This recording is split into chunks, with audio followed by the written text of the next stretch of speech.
Well, there is an evaluation framework that we advise everybody in EPHE to use, but the methodology needs to be adapted to the local circumstances.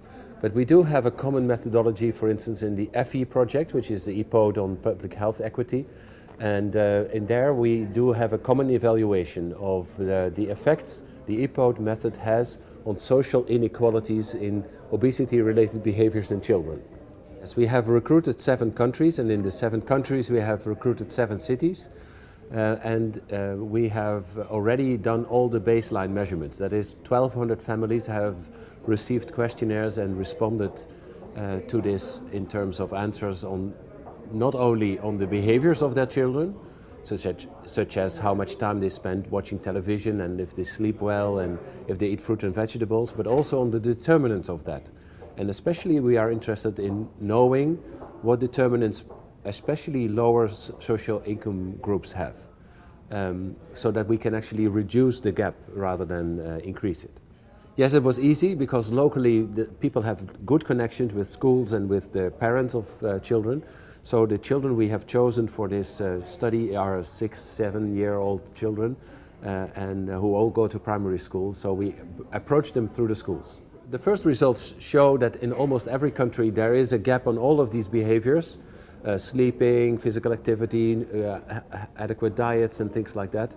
But also that we find that, especially in the lower socioeconomic groups, parents tell us that they have difficulties with the parenting.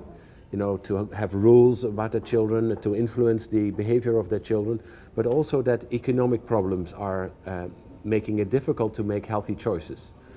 For instance, eating fruits and vegetables every day and fresh ones is often cited that their income is a problem.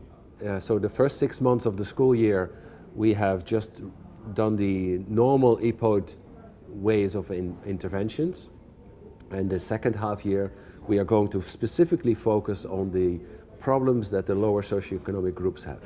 People of every income or education want the best for their children, but sometimes it's more difficult for them than in other circumstances.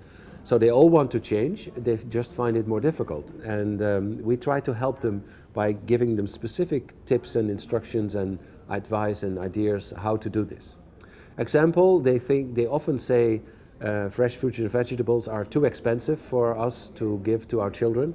And we point out that actually if you look at the seasonal and the local fruits, and if you specifically look also at the frozen varieties, and they are usually very much cheaper and just as healthy, and usually they don't know, and if they know, they don't know how to prepare them. So we give them very practical advice.